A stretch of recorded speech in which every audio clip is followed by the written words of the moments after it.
सुनते हैं कार्तिक माह की दूसरी कहानी। एक समय की बात है, किसी नगर में एक बूढ़ा व्यक्ति रहा करता था और उसकी 7 बहुएं थीं। एक बार कार्तिक का महीना आया और उसने अपनी बहुओं से कहा कि मैं कार्तिक स्नान करना चाहता हूँ, क्या तुम सब इसे निभा दोगी? 7 में से 6 बहुओं ने मना कर दिया, लेकिन सबसे बड़ी बहू ने कहा, मैं निभा दूंगी। वो बूढ़ा आदमी हर रोज सुबह उठता और नदी पर स्नान करके घर आता। गीली धोती को वो बड़ी बहू के आंगन में सुखा देता। जैसे जैसे उस गीली धोती से पानी की बूंदें जमीन पर गिरती, वैसे ही वो हीरे मोतियों में बदल जाती। धोती से हीरे मोती गिरते देख बाकी 6 बहुओं से रहा नहीं गया और वो सोचने लगी, हम भी इस बूढ़े को अपने यहाँ नहाने को बोलते हैं। उन्होंने कहा, पिताजी, कल से आप हमारे यहाँ कार्तिक नहा लेना। बूढ़े व्यक्ति ने कहा, ठीक है, मुझे तो नहाना ही है, मैं तुम्हारे यहाँ नहा लूंगा। बूढ़ा आदमी सुबह सवेरे स्नान करके आया और धोती उसने दूसरी बहू के आंगन में सुखाने के लिए डाल दी, लेकिन यहाँ हीरे मोती की बजाय कीचड़ टपकने लगा।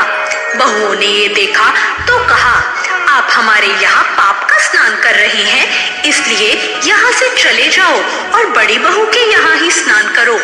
वो बूढ़ा व्यक्ति वापस बड़ी बहू के यहाँ आया और कार्तिक का स्नान करने लगा। स्नान करके जब उसने फिर से धोती सुखाई तो उसमें से फिर से हीरे मोती गिरने लगे। अब कार्तिक का महीना समाप्त होने को था। बूढ़ा आदमी चिंता में पड़ गया तो उसकी बड़ी बहू ने इसका कारण पूछा। बूढ़े आदमी ने कहा, कार्तिक स्नान समाप्त होने को है और मेरा मन है कि मैं सारे परिवार को एक साथ खाने का न्योता दूं। बड़ी बहू ने कहा, पिताजी, इसमें चिंता की क्या बात है, आप सभी को बुला लीजिए, मैं सबके लिए खाना बना दूंगी। बूढ़ा आदमी जब सारे परिवार को निमंत्रण देने गया तो उसकी बाकी बहुओं ने कहा, जब तक ये बड़ी बहू घर पर रहेगी हम खाने पर नहीं आएंगे। बूढ़ा आदमी फिर से चिंता में घिर गया कि ऐसे कैसे होगा और चिंता के मारे वो सूखने लगा। बूढ़े आदमी को चिंता में देख बड़ी बहू ने कहा, पिताजी, अब आपको क्या चिंता है? बूढ़े आदमी ने बाकी 6 बहुओं वाली बात बड़ी बहू को बता दी, जिसे सुनकर वो बोली, पिताजी, ठीक है, मैं खाना बनाकर रख जाऊंगी। और उसने वैसा ही किया।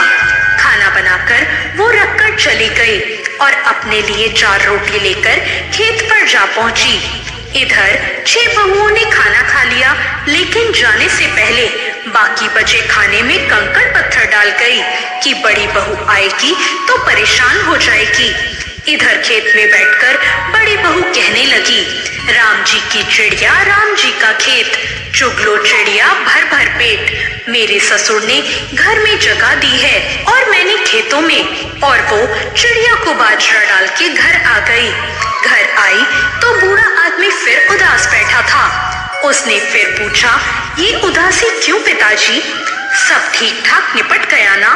वो बोला, हाँ, सब ठीक ठाक निपट तो गया, लेकिन तेरी देवरानियां बाकी बचे खाने में कंकड़ पत्थर और मिट्टी डाल गई। बहू ने कहा, कोई बात नहीं पिताजी, मैं तो अपने लिए 4 रोटी फिर से बना लूंगी। बहू ये बात कहकर भीतर जाकर देखती है कि जिस खाने में सब कंकड़ पत्थर डालकर गए थे वो हीरे मोती में बदल गए। घर की जगह महल खड़ा हो गया और धन दौलत भर गई। अन्न के भंडार घर में पड़े थे।